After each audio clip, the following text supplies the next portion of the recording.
estoy lleno de deseo de darles agradecimiento. En primer lugar, a cada uno de ustedes y a todos por estar aquí presentes.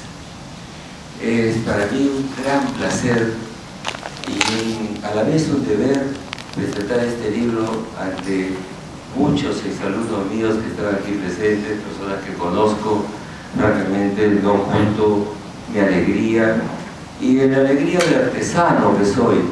He terminado una obra y la presento. La segunda cosa es que he hecho bien al director en mencionar a Enrique Bernales, cuya muerte me llenó de pena y me sigue llenando de pena.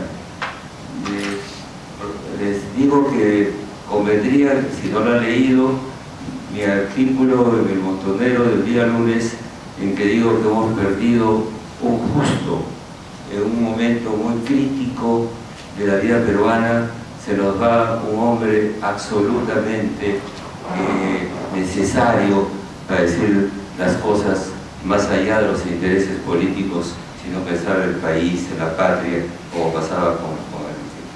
Además, en nosotros nos ha dolido mucho porque como colegas, amigos y alumnos lo hemos visto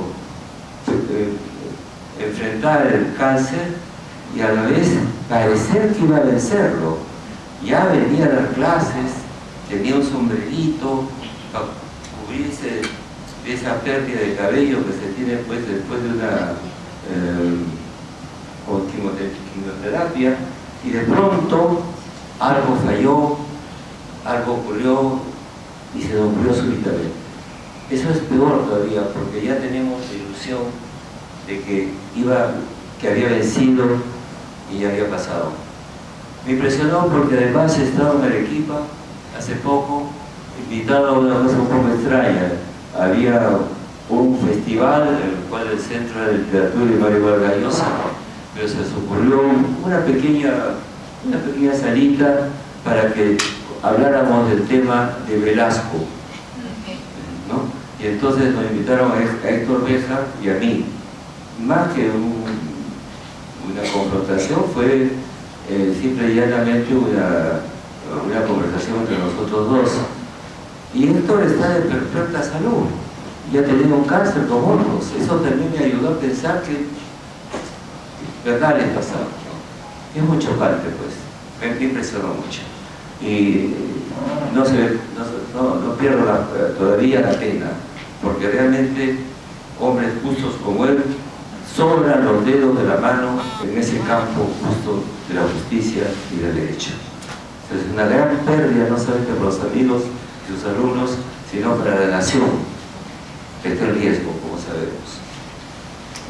Volvamos al libro, entonces voy a sacarme el reloj para no tomar mucho tiempo y ir a la presentación de este libro. Este libro, diré lo primero que quisiera decir sobre esto. El hombre es un ser simbólico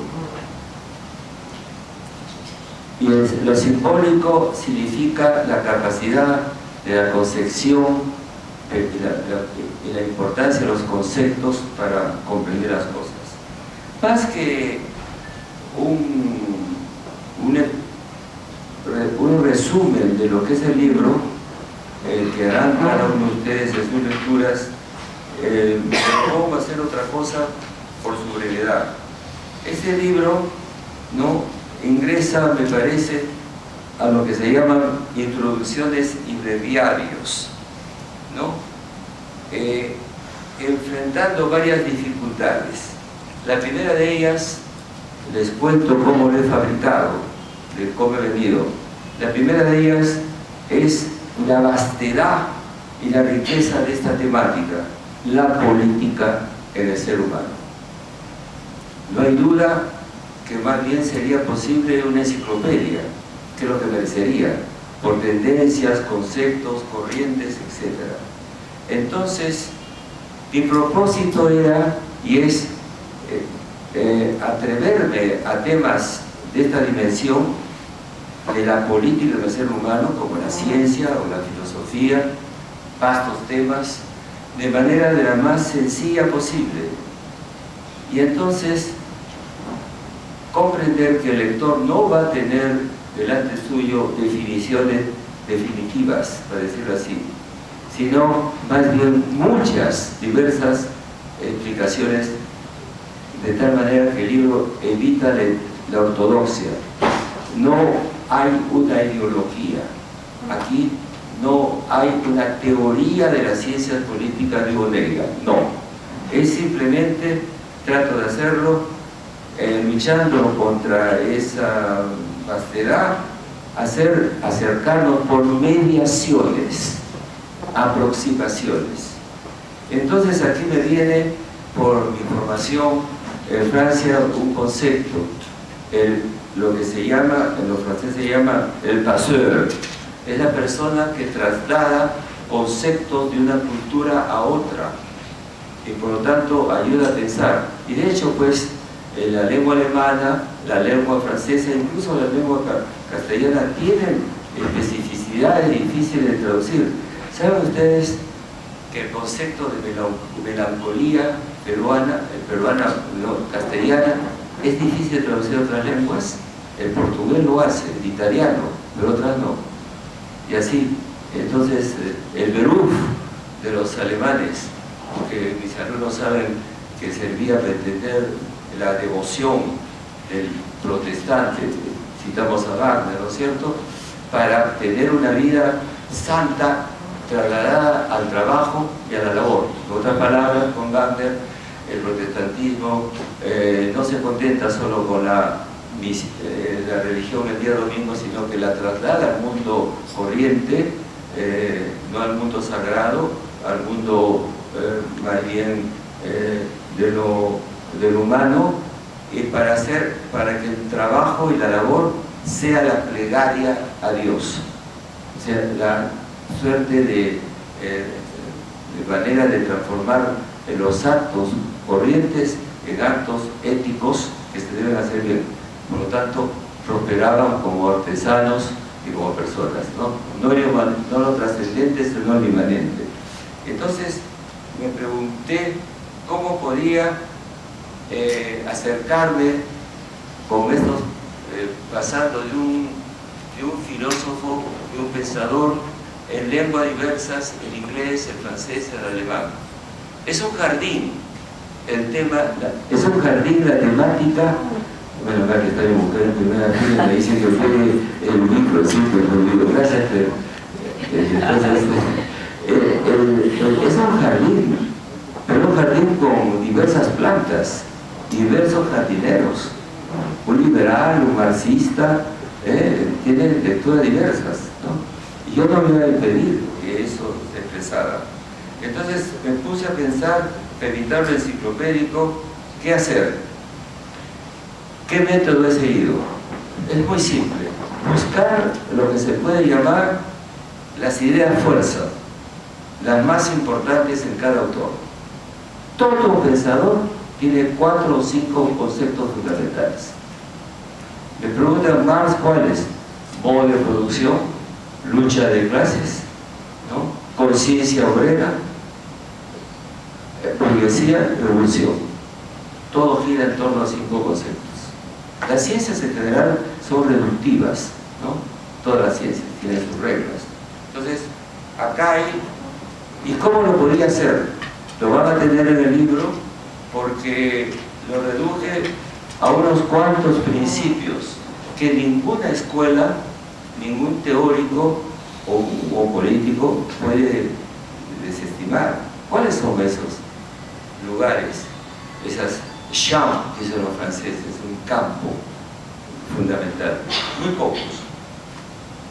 Difícilmente evitar de hablar del poder. El Estado. Hay diversos conceptos de Estado. La autoridad. La autoridad puede ser legitimación porque hay, por ejemplo, elecciones, ¿no? Encontramos legítimo un presidente porque será consultado al pueblo, pero hay otras formas, ¿no?, de autoridad, una monarquía, ¿no? Y hay otra forma de autoridad, el carismático, el revolucionario, que daba de Hitler a Lenin. ¿Cuál es válido? Todos son válidos. No estamos con juicios morales. Entonces, ¿qué es la autoridad? ¿Qué principio de la autoridad? No siempre se entiende, ¿no? Porque, por ejemplo, bueno, voy a tocar un poco el suelo peruano, ¿no? Aterrizando, cuando le dicen que un presidente decide que hay un indulto, todo el mundo se pone a preguntarse si es jurídicamente válido. No, señor, lo digo de la cátedra.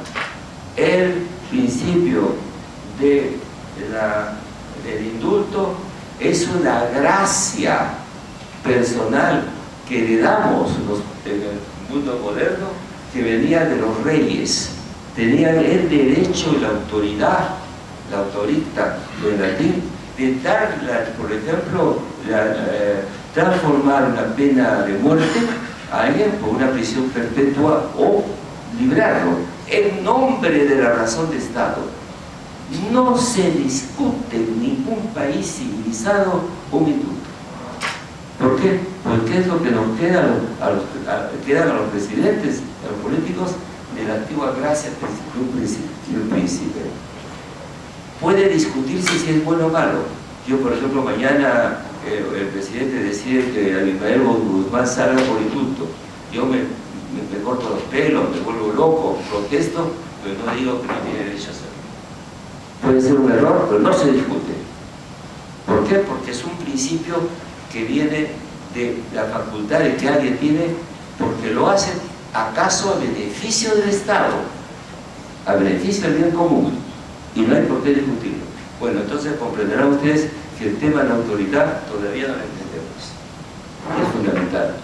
Entonces, visto esto, van a encontrar diversos autores en cada texto. Y aquí me enfrenté a una segunda dificultad. Ya tenemos algunos conceptos claves, ¿no es cierto? Piensen que el concepto clave es una herramienta para pensar el mundo. ¿Cómo podríamos pensar el mundo político? Por ejemplo, pensando solamente en la clase política. ¿Qué concepto hay que nos permite pensar eso que somos todos, salvo que hay aquí algún congresista, ¿no? O algún ministro? No somos la clase política. Pues el concepto de Hegel, que se llama la sociedad civil. Si ustedes no tienen sino su calidad de ciudadano, forman parte de la sociedad civil, ¿no? En la que Hegel, aprovecho para decirlo rápidamente, Hegel decía que tenía el derecho a la heterogeneidad y a la incoherencia. En la sociedad civil es el mundo de los negocios, ¿no? Y es el mundo de los conflictos, y para eso está la juridicidad. En cambio había un nivel más alto que es el poder político, que tiene que ser coherente, porque está ocupándose no de lo privado, sino de lo público y del bien común. Por lo tanto, es otro nivel, y ese nivel no puede ser incoherente, ¿no? Tiene que respetar la ley, reglas, las leyes en nombre del bien común. Entonces, esto me lleva a que, estoy buscando mi libro, en varias ocasiones me digo, ¿cómo resuelvo el hecho que haya diversas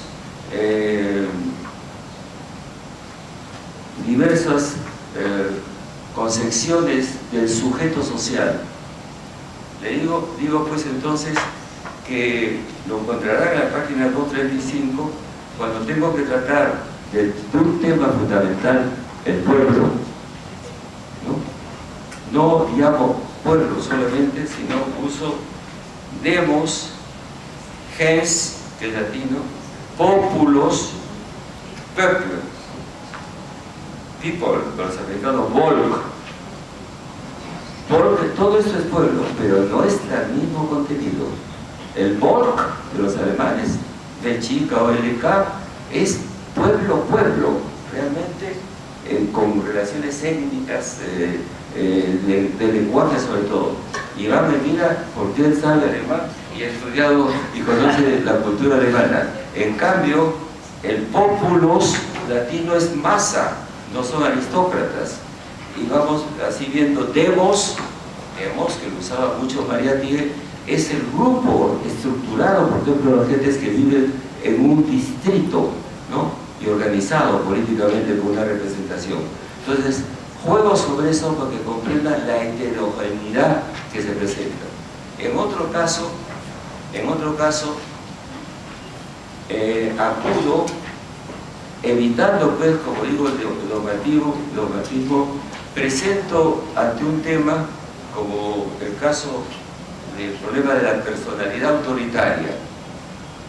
No soy muy flojo, trabajo mucho y busco el extasío en la fantástica coincidencia de grandes cabezas que han pensado estos problemas y que sin embargo trabajan sobre un campo determinado y no están de acuerdo, sin conocerse. Por ejemplo, el caso de Hannah Arendt, que le preocupó mucho, que era la personalidad autoritaria. Ella ha vivido en Alemania, había sufrido de ser judía, le expulsaron, ¿no? 20 años después, ya en Estados Unidos y con libertad, logró entender qué diablos era eso que había pasado en Alemania. Un pueblo culto se había vuelto un pueblo autoritario. Si no era Hitler, era otro, ¿eh? Es decir, no es que Hitler hablaba muy bien, no, era que querían matar judíos y que querían un solo jefe. Algo pasó. Y entonces ella tiene una opinión, pero hay otro filósofo enorme, Adorno, que tiene otra opinión. Los pongo juntos. Y creo que es lo que más me va a gustar, que creo que ustedes lo van a encontrar. Los hago dialogar. Están juntos para mostrar sus matices, sus diferencias. Porque este debate no ha acabado, pues. No ha acabado. Entonces, cuando tengo que hablar, por ejemplo, sin buscar más, ¿qué cosa es el Estado? Hegel, y inmediatamente tengo que decir que Locke, el inglés, tiene otra idea del Estado, ¿no? Y otra idea del ciudadano. Para Hegel, el ciudadano existe, pero Locke, pues, liberal, sí, tiene libertades, pero tiene que tener propiedad, la importancia de la propiedad. Entonces tienen ustedes que conocer que estas definiciones no son terminales, sino abren un abanico de posibilidades. Entonces,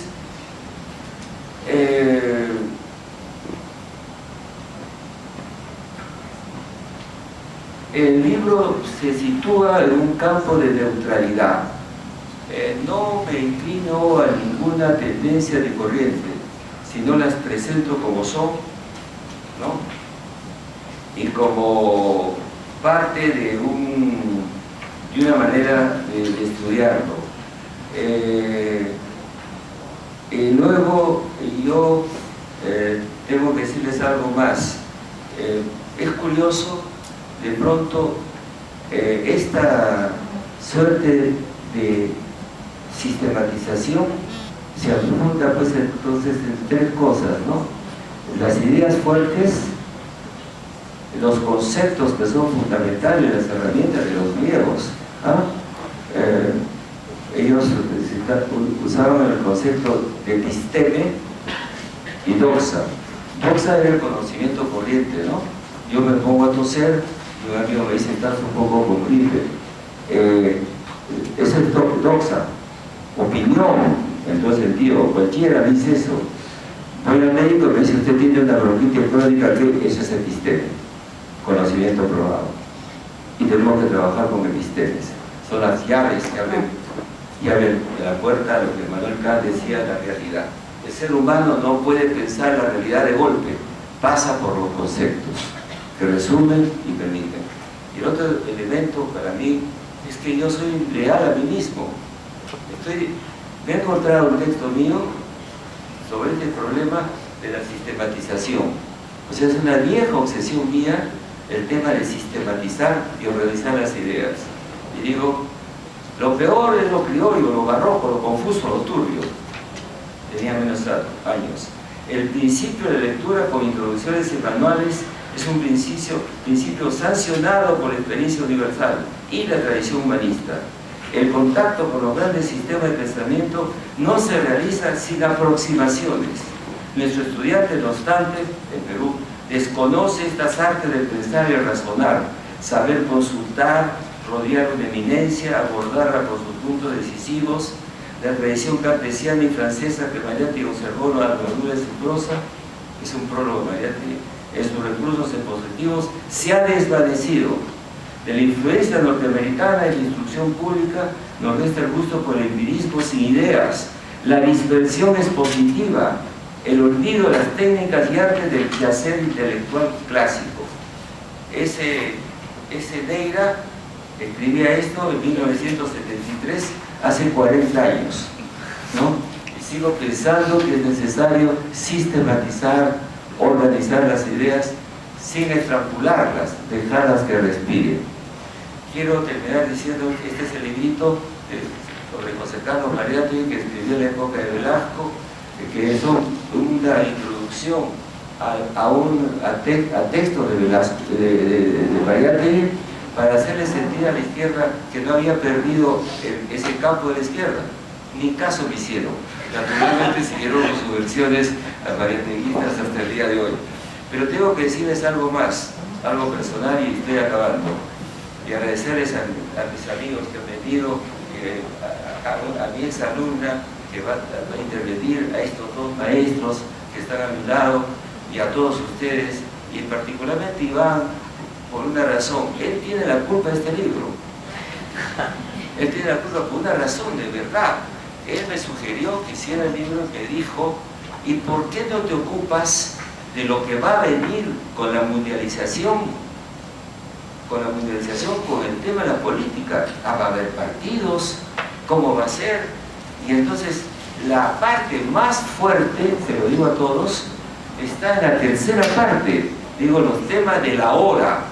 Y son los temas de cómo está cambiando el trabajo, cómo está cambiando los movimientos políticos. Ya no son de masas, son de individuos, ¿no?, que construyen un proyecto humano mucho más largo, porque vivimos más tiempo, importancia de la mujer, ya no hay sindicatos, ¿qué va a pasar? Y yo me atrevo, cosa que detesto, pero lo hice porque me pareció muy interesante, a la conjetura de qué va a venir. O sea, está el ayer, está el presente y está el futuro, que espero que no sea tal como lo he pensado, que me equivoco.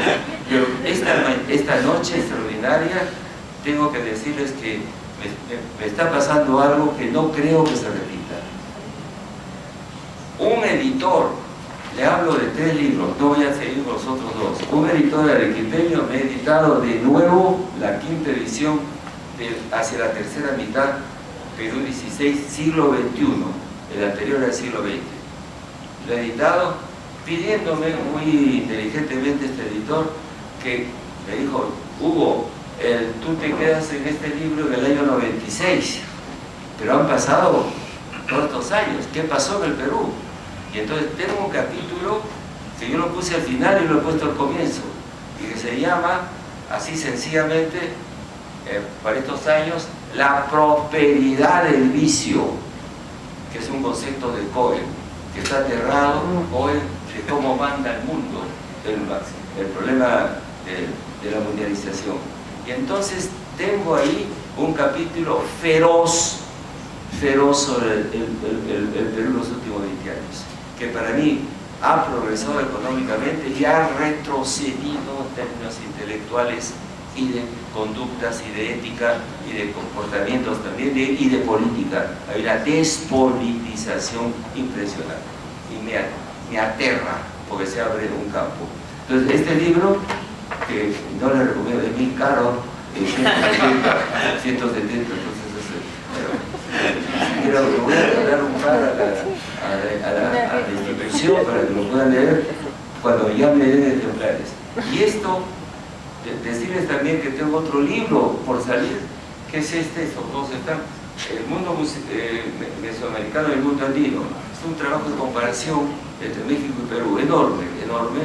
Entonces, comparar, imagínense, aztecas y incas, y luego México virreinal y Perú, y luego republicano. Ahí dirige al rector Iván Rodríguez, le dije, no, es mucho. Me dijo, tiene razón, segundo tomo.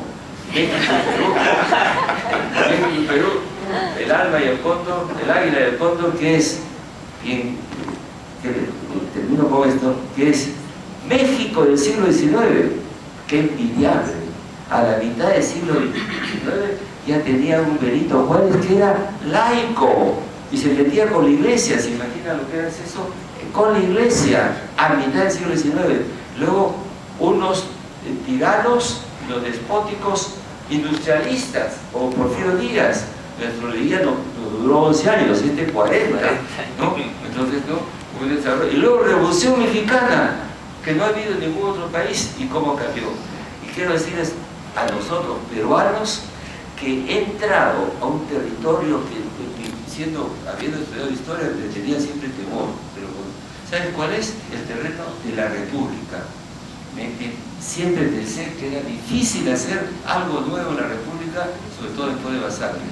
Tengo un capítulo sobre el siglo XIX de la República admirado de Piero de Ramón Castilla. Me temo que no podemos contar en el siglo XX ni en el XXI hasta el momento, bueno, el siglo XX, tan buenos personajes políticos como tuvimos en el siglo XIX.